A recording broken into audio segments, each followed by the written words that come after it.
Guys, welcome back to our channel Kichus Kurumbi. അപ്പോൾ ഇന്ന് നമ്മൾ പുതിയൊരു വീഡിയോ ആയിട്ടാണ് വന്നിട്ടുള്ളത്. ഇന്നൊരു സ്പെഷ്യൽ വീഡിയോ ആണ് കേട്ടോ. സ്പെഷ്യൽ വീഡിയോ എന്ന് പറയുമ്പോൾ കുക്കിങ്ങും കാര്യങ്ങളൊന്നുമല്ല. കുറച്ച് ദിവസമായിട്ട് തത്തമോള് അവളെ ഹെയർ സ്റ്റൈലൊന്ന് മാറ്റണം, സലൂണിൽ പോകണം എന്നൊക്കെ കുറച്ച് ദിവസമായിട്ട് ഇങ്ങനെ പറഞ്ഞുകൊണ്ടിരിക്കുകയാണ് കേട്ടോ. അപ്പോൾ ഞാൻ ഇതുവരെ അങ്ങനെ അവരെ ഹെയർ സ്റ്റൈൽ വെട്ടാനായിട്ടോ അല്ലെങ്കിൽ അങ്ങനെയുള്ളൊരു കാര്യത്തിന് ഇതുവരെ കൊണ്ടുപോയിട്ടില്ല. രണ്ട് മക്കളെ മുടിയും ഞാൻ തന്നെ വെട്ടിക്കൊടുക്കുക എന്നല്ലാതെ, അല്ലെങ്കിൽ തത്തമോളത്തെ തത്തയാണ് അധികം വെട്ടൽ കേട്ടോ. അപ്പോൾ ആദ്യമായിട്ട് ഞങ്ങൾ സലൂണിൽ പോവുകയാണ് മുടിയൊക്കെ ഒന്ന് വെട്ടാൻ വേണ്ടിയിട്ട്. അപ്പോൾ ഹെയർ വാഷ് ചെയ്യാണ് കേട്ടോ. അവർ വാഷ് ചെയ്യാതെ കട്ട് ചെയ്യൂലല്ലോ. അപ്പോൾ ആദ്യത്തെ സ്റ്റെപ്പ് എന്ന് പറയുന്നത് ഹെയർ അവിടെ വാഷ് ചെയ്തുകൊണ്ട് നിൽക്കുകയാണ് കേട്ടോ. അതൊക്കെ കഴിഞ്ഞിട്ടാണ് കട്ട് ചെയ്യണത്. പിന്നെ ഓൾറെഡിക്ക് ഇങ്ങനെ ഇത് കട്ട് ചെയ്തിട്ടും അല്ലെങ്കിൽ അതിന് മുൻപത്തെയും വെച്ച് നോക്കുമ്പോൾ വലിയ മാറ്റങ്ങൾ എനിക്ക് ഫീൽ ചെയ്തിട്ടില്ല കേട്ടോ. കാരണം അവളെ മുടി ഓൾറെഡി അവളെന്നെ നേരത്തെ നല്ലപോലെ ഷോർട്ടാക്കി കട്ട് ചെയ്തിട്ടുണ്ട്. അതേപോലെ തന്നെ ഫ്രണ്ടിലൊക്കെ കട്ട് ചെയ്ത് അവളെ തന്നെയാണ്. അപ്പോൾ അതൊരു കാണാൻ നല്ലൊരു ലുക്ക് തന്നെയായിരുന്നു കിടന്നത്. പക്ഷേ അവൾ ആ ലെങ്ത്ത് കൂടിയിട്ടുണ്ടെന്ന് പറഞ്ഞിട്ട് അങ്ങനെയാണ് കൊണ്ടുപോയത് കേട്ടോ. അപ്പോൾ എന്തായാലും കുറേ നാളത്തെ ആഗ്രഹമാണ്. കുറേ ദിവസമായിട്ട് പറയുകയാണ് അവൾ മുടി കട്ട് ചെയ്യണമെന്ന്. പിന്നെ ഇവിടെ രണ്ട് മക്കൾക്കും മുടിയോട് വലിയ താല്പര്യമില്ല കേട്ടോ. ഇവൾക്കും ലോങ് ഹെയറേന് ഉണ്ടായിരുന്നത്. അപ്പോൾ അവൾ തന്നെയാണ് അത് അത്രയും ഷോർട്ടാക്കി മുറിച്ചത് കേട്ടോ. കാരണം മെയിൻറ്റെയിൻ ചെയ്യാൻ എളുപ്പം ഷോർട്ട് ഹെയർ ആണമ്മ എന്നൊക്കെ പറഞ്ഞിട്ട്. അപ്പോൾ ഇത് കണ്ടിട്ടാണ് ഇപ്പോൾ കിച്ചുമോൾ ഇങ്ങനെ പറയുന്നുണ്ട്, കിച്ചുമോൾക്ക് മുടി കട്ട് ചെയ്യണം, മുടി ഭയങ്കര ബുദ്ധിമുട്ടാണമ്മ എന്നൊക്കെ പറയുന്നുണ്ട്. പക്ഷേ ഇങ്ങനെ കട്ട് ചെയ്യാൻ തോന്നുന്നില്ല കേട്ടോ, അത്രയും മുടി ഉള്ളതുകൊണ്ട് കട്ട് ചെയ്യാൻ. അപ്പോൾ ഞാൻ പറഞ്ഞ എക്സാമൊക്കെ അടുപ്പിച്ച് നിൽക്കുന്ന സമയമല്ലേ. അപ്പോൾ ഞാനിങ്ങനെ പറയണ്ടേ എക്സാമൊക്കെ അല്ലേന്ന്. അപ്പോൾ മുടി കട്ട് ചെയ്യുന്ന കാര്യം ഇങ്ങനെ പറഞ്ഞപ്പോൾ ഇനി വെക്കേഷൻ ആവട്ടെ, ആ സമയത്ത് കട്ട് ചെയ്യാമെന്നൊക്കെ പറഞ്ഞു. അപ്പോൾ എന്തായാലും ഇതാണ് വാഷ് ചെയ്ത് കഴിഞ്ഞപ്പോൾ ഉള്ള മുടീൻ്റെ അവസ്ഥ. ഇനിയിപ്പോൾ അതവർ കട്ട് ചെയ്യുകയാണ് കേട്ടോ. ഞാനിതുവരെ ഹെയറൊന്നും കട്ട് ചെയ്യാൻ എവിടെ ബ്യൂട്ടി പാർലറിലൊന്നും പോയിട്ടില്ല കേട്ടോ. ഞങ്ങൾ ആകെ ത്രെഡ് ചെയ്യുന്ന കാര്യത്തിനാണ് പോയിട്ടുണ്ടായിരുന്നത്. ഞാനാണെങ്കിലും കത്തൂസാണെങ്കിലൊക്കെ ത്രെഡ് ചെയ്യാൻ വേണ്ടി പോയിട്ടുണ്ട്. അല്ലാതെ ഇങ്ങനെ ഹെയർ കട്ട് ചെയ്യാനോ ഹെയർ സ്റ്റൈലോ അങ്ങനെയൊന്നും ഇതുവരെ പോയിട്ടില്ല. പിന്നെ എൻ്റെ മുടീൻ്റെ കാര്യം എല്ലാവർക്കും അറിയാമല്ലോ. നമ്മൾ ആ പഴനിയിൽ പോയി മുടി മൊട്ടയടിച്ച് വന്നിട്ട് കത്രിക തലയിലൊന്നും തൊടിയിച്ചിട്ടില്ല, ഞാനൊന്ന് കട്ട് ചെയ്തിട്ടൊന്നുമില്ല. ഇപ്പം മുടീൻ്റെ ബാക്കൊക്കെ ആകെ ഡിസോർഡറൊക്കെ ആയിട്ടുണ്ട്. ഇത് ഈ ഒരു സ്റ്റൈൽ അങ്ങനെ നോർമലേ ഉള്ളതാണ്. എന്നോട് ഒരുപാട് പേര് ചോദിച്ചിട്ടുണ്ട്. നമ്മുടെ ഈ സെറയിൽ തന്നെ വന്ന് മുടി ത്രെഡ് ചെയ്യാൻ വരുന്ന സമയത്ത് അവരെന്നോട് ചോദിച്ചിട്ടുണ്ട്, ഇത് എവിടെ നിന്നാണ് ഈ മുടി ഇങ്ങനെ സ്റ്റൈൽ ചെയ്തതെന്നൊക്കെ എന്നോട് കേട്ടോ. അപ്പോൾ ഞാൻ പറഞ്ഞത് എവിടുന്ന് സ്റ്റൈൽ ചെയ്തല്ലത് പഴനി സ്റ്റൈലാണെന്ന് അവരോട് പറഞ്ഞിട്ടുള്ള. കാരണം അതിങ്ങനെ കാണുമ്പോൾ പ്രത്യേകിച്ച് അങ്ങനെ നമ്മൾ ഹെയർ സ്റ്റൈൽ ചെയ്ത പോലെയാണ് കാണുന്നവർക്ക് ഫീൽ ചെയ്യുക. അപ്പോൾ തത്തേനെ മുടിയാണെങ്കിൽ അവളിങ്ങനെ എണ്ണയൊന്നും അങ്ങനെ തേക്കൂല കേട്ടോ. നമ്മളിവിടെ കാച്ചിന എണ്ണയാണെങ്കിലും അവൾ തലയിൽ തേക്കലില്ല. കുറേ മുമ്പൊക്കെ തേച്ചിരുന്നു. അന്ന് മുടി നല്ല പോലെയും പറഞ്ഞ മുടി ഉണ്ടായിരുന്നു, നല്ല തിക്കുള്ള മുടി തന്നെയായിരുന്നു.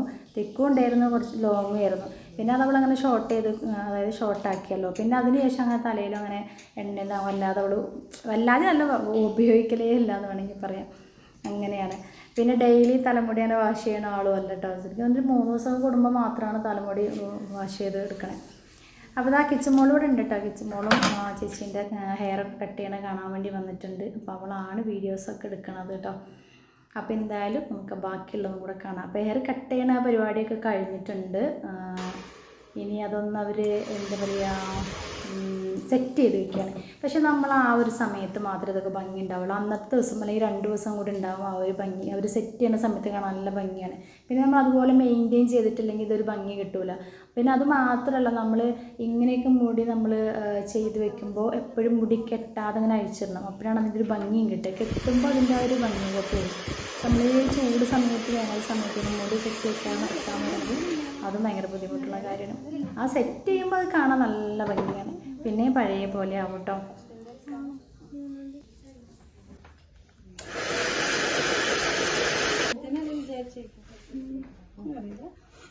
തുറന്നു നോക്കടി പറയാം.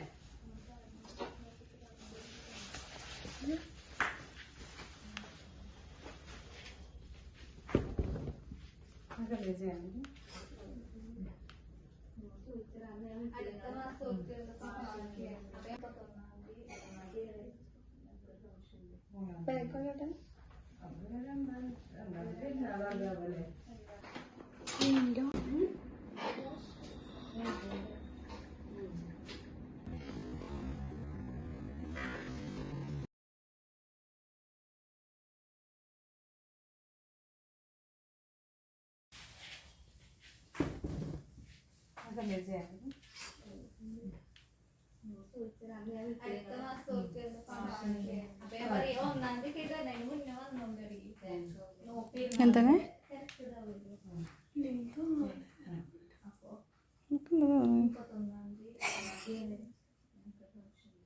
ബാക്കൊക്കെ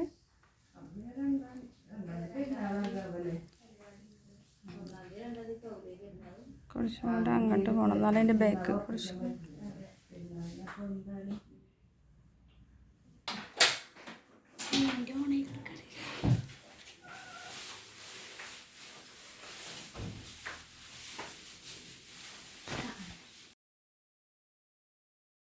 അങ്ങനെ ഹെയറൊക്കെ കട്ട് ചെയ്തു കേട്ടോ. ഇങ്ങനെ എന്താ പറയുക, എനിക്കത് പ്രത്യേകിച്ച് അങ്ങനെ ഒരു മാറ്റമൊന്നും തോന്നുന്നില്ല. മുമ്പത്തെ പോലെ തന്നെ കുറച്ചൊന്നുകൂടെ ഷോർട്ടായി അത്രയേ തോന്നുന്നു. ലെങ്ത്ത് കുറഞ്ഞു എന്ന് മാത്രം, പ്രത്യേകിച്ചൊന്നും തോന്നുന്നില്ല. പിന്നെ അവൾ ഹാപ്പിയാണ്, അവൾ വിചാരിച്ച പോലെ ആയി എന്നൊക്കെയാണ് പറയണത്. ഓക്കെ, എന്തായാലും പിന്നെ ലോങ് ഹെയർ ഉള്ള സമയത്ത് പെട്ടെന്ന് ഷോർട്ടാക്കുമ്പോഴാണ് നമുക്കതിലൊരു ഡിഫറൻസ് പെട്ടെന്ന് മനസ്സിലാക്കാൻ പറ്റുക. കാരണം ഞാൻ ലോങ് ഹെയർ ഉണ്ടെങ്കിൽ ഷോർട്ടാക്കിയ സമയത്ത് ഞാൻ ആകെ ഞെട്ടിപ്പോയിരുന്നു. കാരണം ഞാൻ ഒരു ദിവസം വർക്ക് ചെയ്ത് വന്നപ്പോഴാണ് ആ പണി പറ്റിച്ചത്. അപ്പോൾ അന്ന് ഭയങ്കര ഷോക്കായി. അപ്പോൾ എന്തായാലും ഇന്നത്തെ വീഡിയോ വിശേഷങ്ങൾ ഇത്രയൊക്കെ തന്നെയുള്ളൂ കേട്ടോ. വീഡിയോ ഇഷ്ടപ്പെട്ട കൂട്ടുകാരെ ലൈക്ക് ചെയ്യാനും ഷെയർ ചെയ്യാനും നിങ്ങളുടെ അഭിപ്രായങ്ങൾ കമൻറ്റായിട്ട് അറിയിക്കാനൊന്നും മറന്നു പോകരുത്. പിന്നെ ഇപ്പോഴത്തെ കുട്ടികൾക്കൊന്നും മുടിയോട് അത്ര വലിയ താല്പര്യം ഉണ്ടെന്ന് തോന്നുന്നില്ല. ഇവരുടെ ഗ്യാങ് ആണെങ്കിലും കിച്ചുമോളുടെ ഒരു ഗ്യാങ് ആണെങ്കിലും ഒക്കെ ആ ഒരു പ്രായം കുട്ടികളുടെ ഒരു ടേസ്റ്റ് ഇപ്പം എനിക്കറിയാൻ പറ്റുന്നുണ്ട്. കാരണം അവർക്കൊക്കെ ഷോർട്ട് ഹെയറിനോടാണ് താല്പര്യം. അപ്പോൾ ഒക്കെ എല്ലാവരോടും ടാറ്റാ ബൈ, സീ യു.